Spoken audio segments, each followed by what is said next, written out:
بالله من الشيطان الرجيم بسم الله الرحمن الرحيم وحرمنا عليه المراض من قبل فقالت هل أدلكم على أهل البيت يدخلوا له ولكم وهم له ناصحين فأرددنا إلى أمه كي تقر عيون ولا تحزن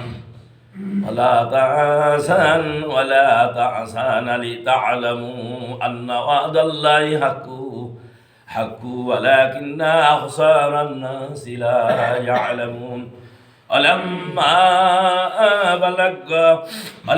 بلغ أشده واستحوى آتيناه حكما وعلما وكذلك نجزي المحسنين ودخل المدينة على حين غفلة من أهلها فأجاد منها رجلان يقتتلان هذا من شيعته وهذا من عدوه فاستغاث له الذي من شيعته على الذي من عدوه فأخذه موسى فقضى عليه قال هذا من أمر الشيطان إنه عدو مضل مبين قال ربي إني ظلمت نفسي فاغفر لي غفر له إنه هو الغفور الرحيم صدق الله العظيم সম্মানিত মুরব্বী کرام বয়োজ্যেষ্ঠ ভাইরা সকলকে জানাই সালাম আসসালামু আলাইকুম ওয়া রাহমাতুল্লাহ আল্লাহ রাব্বুল আলামিনের দরবারে শুকরিয়া আদায় করি যে আল্লাহর মহান হুকুম সালাতুল ফজরের নামাজ আল্লাহ কবুল করলেন মঞ্জুর করলেন আল্লাহর ঘরে এসে নামাজটা আদায় করার সুযোগ করে দিলেন আমরা আসতে পারলাম যে আল্লাহ কবুল করলেন সেই আল্লাহ দরবারে শুকরিয়া আদায় করিনি সকলে বলি আলহামদুলিল্লাহ বিশ্ব নবী সাইয়্যিদুল মুরসালিন রাহমাতাল লিল আলামিন শ্রেষ্ঠ মানুষ শ্রেষ্ঠ নবীর প্রতি দরুদ ও সালাম পড়ি সকলে পড়ি সাল্লাল্লাহু আলাইহি ওয়াসাল্লাম সকল মানুষের জন্য আমরা দোয়া করি জান্নাত কামনা করি আল্লাহ আমাদেরকে মাফ করুক আমাদের আপনজনদেরকে ক্ষমা করে দিক আল্লাহ তার প্রিয়তম বান্দাদের ভিতরে আল্লাহ আমাদেরকে কবুল করুক সকলে বলেন আল্লাহুম্মা আমিন আমরা কুরআনুল কারীমের আলোচনা শুনছি সূরা আল কাসাসের এই পর্যন্ত শুনে 11 নম্বর আয়াত আলোচনা হয়েছে আজ 12 থেকে 16 নম্বর আয়াত পর্যন্ত আলোচনা হবে আল্লাহ আমাদেরকে কবুল করুক আল্লাহ আমাদেরকে মঞ্জুর করুক সকলে বলেন আল্লাহুম্মা আমিন আমরা শুনছি মুসা আলাইহিস সালামের সেই শৈশবকালের কথা সেই সিন্ধুকি করে যখন মুসার মা যখন কি করলেন নদীতে পাঠালেন আবার দুধ খাওয়ার সময় হলে আবার দুধ দিয়ে আবার নদীতে দিতেন আবার দুধ খাইতেন আবার নদীতে দিতেন এইভাবে হতে হতে হতে একদিন কি করলেন ফিরআউনের ঘাটে গেলেন আর সেই ঘাটে সেই সময় আসিয়া এসেছে ফিরআউন লোকদেরকে বললেন আসিয়া বললেন যে তোমরা এই শিশুটি তুলে নিয়ে এসো ওখান থেকে এটা আমরা নেবো শিশুটি দেখতেছে খুবই সুন্দর এবং নিয়ে আসলেন নিয়ে এসে মুসা আলাইহিস সালামের বাড়ি এই ফিরআউনের বাড়িতে মুসা আলাইহিস সালাম মানুষ দিতে লাগলেন বলেন আলহামদুলিল্লাহ এবং বললেন যে খবরদার ফিরআউন তুমি একে যেন হত্যা করো না একে হত্যা করো না এটা আমাদের চোখের মনি হবে এবং আমাদের পরিবারের সাহায্য সহযোগ হবে আমাদের তো কোনো সন্তান আদি নাই আমরা এটাকে সন্তান হিসেবে গ্রহণ করে নেব এরকমভাবে লালন পালন করতে লাগলেন শুধু তাই নয় মুসা আলাইহিস সালামের কোলে একদিন মুসা আলাইহিস সালামকে ফিরআউনের কোলে একদিন দিয়েছে ফিরআউন মুসা আলাইহিস সালামকে নিয়ে খুব খুশি তার দিকে তাকায় আর অত্যন্ত খুশি হলো একদিন দাড়ি ধরেছে সাইরাম দাড়ি ধরে ছোট মানুষ তো দাড়ি ধরলে তো ছাড়ে রাখে বড় মানুষের দাড়ি আর ছোট মানুষের দাড়ি হাত কিন্তু একরকম না ওরা যখন ধরবে ছুটি ছাড়াছাড়ি নেই তো বলছে হে আসিয়া দেখছিস তো এই শিশু আজকে আমার দাড়ি ধরেছে এরবেলা বিরাট সর্বনাশ হয়ে যাবো এই নিয়ে বিরাট চিন্তা চেতনা তাদের ভিতরে রেখেছে আস্তে আস্তে এখন এই শিশু তো দুধ খাবে কিন্তু অনেক ধাত্রীরা এসেছে অনেক মহিলারা এসেছে এই শিশু নিয়ে আসবে এবং তার দুধ পান করাবে আল্লাহর কি রহমত দেখেন বস হারামনা আলাইহি মারাদিআ অনেক মারা এসেছে দুধ দেওয়ার জন্য অনেক মায়ের এসে বলছে আমি নেবো ফিরআউন তুমি আমার দাও আসিয়া তুমি আমার দাও কিন্তু ওই শিশু অন্যান্য মানুষের কারো দুধ সে পান করে বলেন আলহামদুলিল্লাহ কারো দুধ মুসা আলাইহিস সালাম ওই কারো দুধ পান করতে লাগলেন না বলে আমার মা ছাড়া হবে না সবাই নেই আর কান্দে সবাই কোলেই কান্দে ফাঁকাওয়ালা তেমন সময় মুসার বোন হচ্ছে পেস গিয়েছিল সে বলছে যে হাল আদুল্লুকুম আমি কি তোমাদের একটা সংবাদ দেবো আলা আহলাল বাইতি একটা পরিবার আছে সেই পরিবারের কাছে যদি দাও হলো তাকে আদর যত্ন হবে মানুষ হবে যত্ন করে সব কিছু করবে এই সেই পরিবারের কি তোমাদের সন্ধান দেবো এমন একটা পরিবারের তখন আসিয়া বলছে হ্যাঁ দেওয়া আমাদের একটা সন্তান দিতে তো ভালোই হবে অহম লাহ নাসিহুন এবং শুধু তাই নাই তোমাদের মনের যে আশা সেটা পূরণ হবে অহম নাসিহুন এবং তারা খেলবে তার দ্বারা যত রকমের খেদমতের দরকার, যত রকমের দেখাশোনার দরকার, সব কিছু সেটা করবে। বলেন আলহামদুলিল্লাহ। মুসা আলাইহিস সালামের বোন প্রেস যাচ্ছিলেন, যখন সিন্ধুকে যাচ্ছিলেন, কোন দিকে যাই দেখেন, যখন দেখে যে ফিরআউনের ঘাটে গিয়েছে, তখন সেখানে যে হাজির সেই বোন বলছে যে আমি তোমাদের সন্ধান দিচ্ছি আমার একটা পরিবারে, সেই পরিবারে গেলে লালন পালনও হবে এবং মানুষ হবে, তোমাদের মনের আশা পূর্ণ হবে। বলেন আলহামদুলিল্লাহ। আল্লাহ বলছেন ফারাদ না, আমি ফিরিয়ে দিলাম এলা উম্মিহি মুসা, মুসার মার কাছে। সেটা ছিল মুসা আলাইহিস সালামের মা। বলেন আলহামদুলিল্লাহ।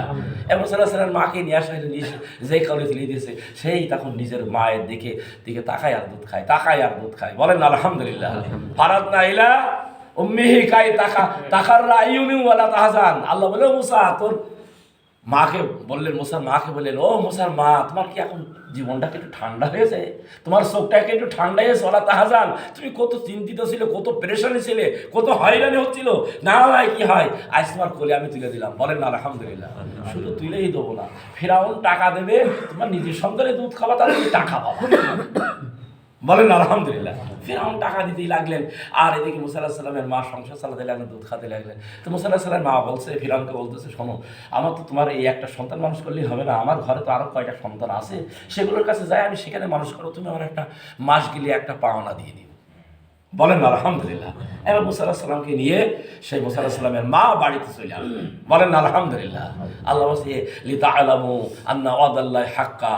আল্লাহ বলছেন, ও মুসা, তোর মা যে ভয় ছিল, সেই ওয়াদা আমি পূর্ণ করলাম, তোর মার কাছে আমি ফিরিয়ে দেবো, তোকে আমি ফিরিয়ে দেবো, এটা আমি আজকে পূর্ণ করলাম, সেই ওয়াদা আমি আজ পালন করলাম। লিতাআলামু, তুমি কি জানো নাই আন্না ওয়াদাল্লাহি হাক্কু, আল্লাহর ওয়াদা সত্য, ওয়ালাকিন্না আকসারান নাসি লা ইয়ালামুন, কিন্তু অধিকাংশ মানুষ এটা জানে না, এটা বোঝে না। নাকি ঠিক না? ঠিক।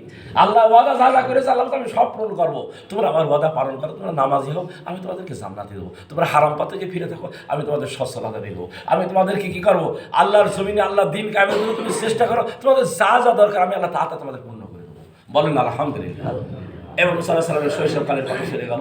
এবার বয়স যখন বড় হলে, আস্তে আস্তে বড় হতে লাগলে, হতে একটা পর্যায়ে 15 থেকে 20, 20 থেকে 25, 25 থেকে 40 বছর এরকম বয়স যখন আস্তে আস্তে হেলেন, তখনকার কথা আল্লাহ রাব্বুল আলামিন এখানে তুলেছেন। মাঝখানের এই কথাগুলো আর আল্লাহ এখানে দেননি, না দেওয়ার পরে আল্লাহ এখন বলতেছেন, আলাম্মা যখন বালাগা আশুদ্দাহু, যখন সে পূর্ণ বয়সে পরিণত হলেন, একেবারে পূর্ণ বয়স, যৌবন বয়সে, টকবকে যৌবন বয়সে, একেবারে 25 থেকে 40 বছর এরকম একটা যৌবনের বয়সে তিনি পরিণত হলেন।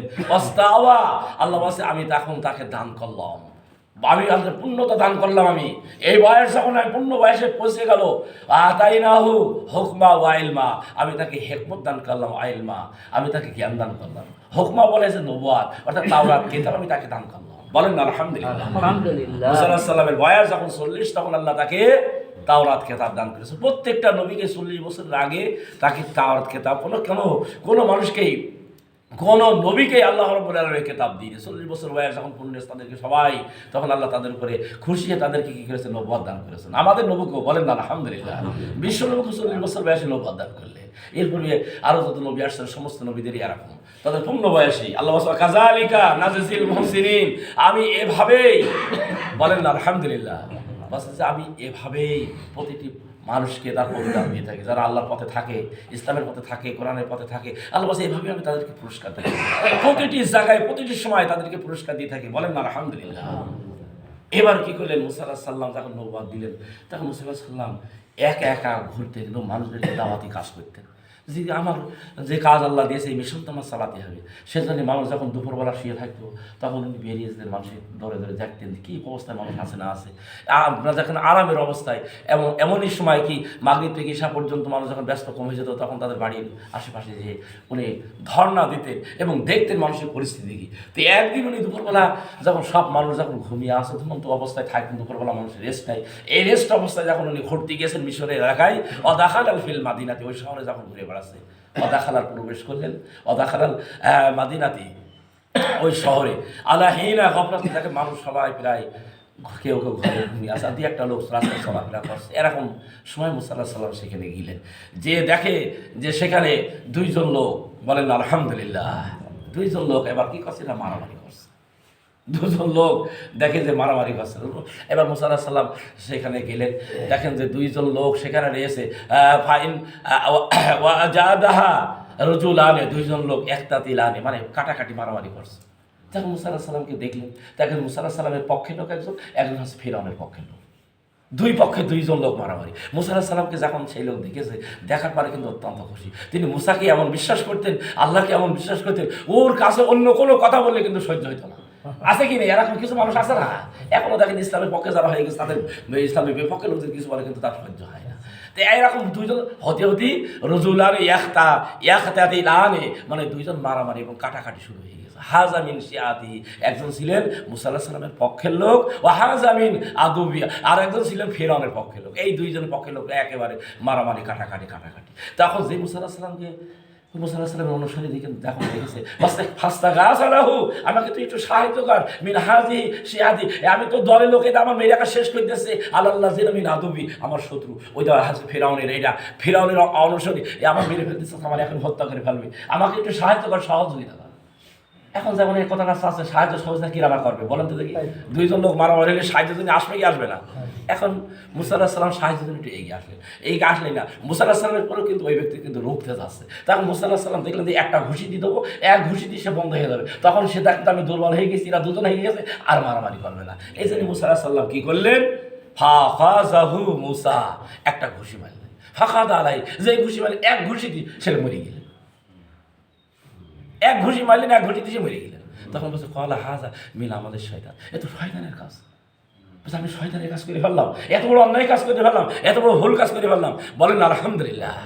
মুসা আলাইহিস সালাম এরকম এই কাজ করার পরে অন্তপ্ত হলেন আল্লাহর কাছে, বললেন আল্লাহ এটা তো শয়তানের কাজ, ইন্নাহু আদুবুন, শয়তান তো আমার প্রকাশ্য শত্রু, মুদিল্ল মুবিন, সে তো প্রকাশ্য গুমরাহি, সে আমার কাছে গুমরাহি করে দিল, আমি আল্লাহর কাছে কী জবাব দেবো, আল্লাহর কাছে কী করবো? কিন্তু তিনি তো একেবারে মারতে চেয়েছিলেন না, মনে করেন যে একটা ঘুষি মারলে আর কি হবে, না এরকম আছে কি নেই? এই জন্য কিন্তু খুব হিসাব, কিন্তু মানুষের সাথে যখন মারামারি হবে, কোনো মাসে না মরে যায় এরকম চিন্তা ভাবনা কিন্তু করা যাবে না। এটার ব্যাপারে কিন্তু খুব সতর্ক। ছেলেপিলে আমরা অনেক সময় এক ঘুষি মেরে তাড়ে দিতে চাই না, কোনো মারমানে হাইতে সে কায় থেকে কি পড়ে যেতে পারে, পারে কি পারে, এরা হতে পারে। এগুলো কিন্তু খুব বেশি খেয়াল রাখা দরকার মাস্টারদের, কারণ কি ও ছেলেপিলে তখন খুব দুষ্টু কি দুষ্টু না, এক ঘুষি এক সরা মেরে দেবে, হাতে কান কালা হয়ে যাবে। আমি হাই স্কুলে পড়তাম, আমাদের এই যে সনাতনের এক স্যার ছিল নিউ রসন স্যার, এক মেয়ের মারলে একটা কানে ঠাই, সে কানে আর শুনতেই পারে না, পরে অবশ্যই ছেলের সাথে সেই মেয়ে বিয়ে দিয়ে রাখলে সেই সালে, বুঝতে পেরেছেন তো? এরকম হতে পারে কি পারে না? এই জন্য আল্লাহ এগুলো কিন্তু আমাদের থেকে শিক্ষা নিতে গিয়েছে। আসেন তারপরে আল্লাহ রাব্বুল আলামিন বলতেছেন কি, এখন মুসা আলাইহিস সালাম কি করলেন, ক্বালা রাব্বি, আল্লাহর কাছে বললেন, হ্যাঁ আল্লাহ, ইন্নী যালামতু, আমি জুলুম করে ফেলেছি নাফসি, আমার নিজের উপরে, ফাগফিরলি, আল্লাহ তুমি আমাকে ক্ষমা করে দাও, আল্লাহ তুমি আমাকে মাফ করে দাও। ফাগফারা লাহু, আল্লাহ তাকে ক্ষমা করে দিলেন। বলেন আলহামদুলিল্লাহ। আল্লাহ আমি ইচ্ছা করতে পারিনি, ভুল করেছি আল্লাহ, ভুলবশত আমি এই ঈদের দুজনা মিটানোর জন্য চেষ্টা করেছিলাম আল্লাহ, এই ভুল করে ফেলেছি আল্লাহ, তারপর আমার হাতে মৃত্যু, আল্লাহ আমি যেন শয়তানদের অনুসারী হয়ে আল্লাহর কাছে মাফ চাইলেন, ইন্নাহু হুয়াল গফুরুর রহিম, আল্লাহ তাকে ক্ষমা করে দিলেন। বলেন আলহামদুলিল্লাহ। আল্লাহ তাকে মাফ করে দিলেন, আল্লাহ তাকে ক্ষমা করে দিলেন। এরপরে আমরা জানতে পারবো, শুনতে পারবো। আল্লাহ কবুল করুক, আল্লাহ মঞ্জুর করুক। আজকে শিক্ষা থেকে আমরা যেটা পেলাম যে একজনের দুধ আর একজনের খেতে পারবে, এটা শরীয়তে জায়েজ আছে। বলেন আলহামদুলিল্লাহ, এটা জায়েজ আছে। কিন্তু যখন যার দুধ খাবে তার সন্তানের সাথে আর কারো ছেলে মেয়ে বিয়ে দেওয়া যাবে না। এটা কিন্তু আমাদের এই মাসালা, এই আয়াত থেকে আমরা এটা জানতে পারবো। আর মানুষ টেনশন করলে হবে না, যে বিষয়ে টেনশন করছে আল্লাহ বাস, তুমি ইমানদার হও, আমি তোমার টেনশন মুক্ত করে দিতে পারি, পেরেশানি মুক্ত করে দিতে পারি। বলেন আলহামদুলিল্লাহ। মুসা আলাইহিস সালামের মাকে যেমন আল্লাহ টেনশন মুক্ত করেছিলেন, পেরেশানি মুক্ত করেছিলেন, আল্লাহর পরে ধর্ণা দেওয়ার কারণে, ভরসা করার কারণে আল্লাহ তার ঘরে আবার তাকে ফিরিয়ে দিয়েছিলেন। এটা একটা আমরা শিক্ষা আয়াত থেকে পেলাম। আর একটি শিক্ষা আমরা পেলাম, সেটা হলো এই মানুষের পূর্ণ বয়স না হওয়া পর্যন্ত মানুষ সেলখেবি কথাবার্তা চলে কি চলে না? এই জন্যই আল্লাহ বলছে একটা পূর্ণ বয়সে একটা দরকার, 40 বছর হয়ে গেলে মানুষের বয়সে দেয়, তোমার এই বয়সে তুমি এরকম কথা বলছো, তোমার মানাই নাকি? একটা বয়স এসে গেলে কিন্তু এটা সব উন্নত এসে যায়, ছেলেপিলে বয়সে যেমন থাকবে ওই বয়সে থাকবে না। এটা আমরা এর থেকে শিক্ষা পেলাম। আর একটি শিক্ষা আমরা বলতে পেলাম, সেটা হচ্ছে ভালো শিক্ষা, যে মারামারির ব্যাপারে আমরা সংযত অবলম্বন করা আমাদের দরকার আছে কি নেই? আল্লাহর কাছে আমরা এটা ফরিয়াদ করি, আল্লাহ রাব্বুল আলামিন আমাদেরকে কবুল করুক, আল্লাহ আমাদেরকে মঞ্জুর করুক। সকলে বলেন আমিন। আল্লাহুম্মা وترحمنا لنكونن من الخاسرين وربنا آتنا في الدنيا حسنة وفي الآخرة حسنة وقنا عذاب النار। আল্লাহ যাই কিছু তেলাওয়াত করলাম, পাঠ করলাম, আলোচনা করলাম, আল্লাহ সবগুলো তুমি কবুল করো। রসুল আল্লাহ তুমি আমাদেরকে মাফ করে দাও, আল্লাহ আমাদের আপনজনদেরকে আল্লাহ তুমি ক্ষমা করে দাও। আল্লাহ তোমার নিয়ামত প্রাপ্ত বান্দাদের ভিতরে আল্লাহ কবুল করো। আল্লাহ আমাদের অশান্তিগুলো আল্লাহ শান্তি দান করো, আল্লাহ আমাদের অসুবিধাগুলো আল্লাহ তুমি সুবিধা দান করে দাও। আল্লাহ আমাদের ভিতরে যারা অসুস্থ আল্লাহ তুমি তাদেরকে সুস্থতা দান করে দাও। আল্লাহ আমাদের ভিতরে যারা রোগী আল্লাহ রোগ থেকে আল্লাহ মুক্তির ব্যবস্থা করে দাও। আল্লাহ আমাদের ভিতরে অনেক অনেক কষ্টে আছে আল্লাহ সব কষ্টগুলো আল্লাহ তুমি দূর করে দাও। আল্লাহ আমাদের ঈমান আমলকে আল্লাহ তুমি আরো মজবুত করে দাও। আল্লাহ ঈমানের উপরে চলার জন্য আল্লাহ তুমি আমাদেরকে কবুল করো। আল্লাহ আল্লাহ আমাদের জানমালের বরকত দান করো। দুনিয়ায় যতদিন থাকে হালাল রুজির সাথে আল্লাহ কবুল করো। আল্লাহ দুনিয়া থেকে যাওয়ার সময় ঈমানের সাথে আল্লাহ আমাদেরকে কবুল করে নিও। তাকাব্বাল মিন্না ইন্নাকা আনতাস সামিউল আলিম ওয়া তুব আলাইনা মাওলানা ইন্নাকা আনতাত তাওয়াবুর রহিম। হাক লা ইলাহা ইল্লাল্লাহ মুহাম্মাদুর রাসূলুল্লাহ। আসসালামু আলাইকুম।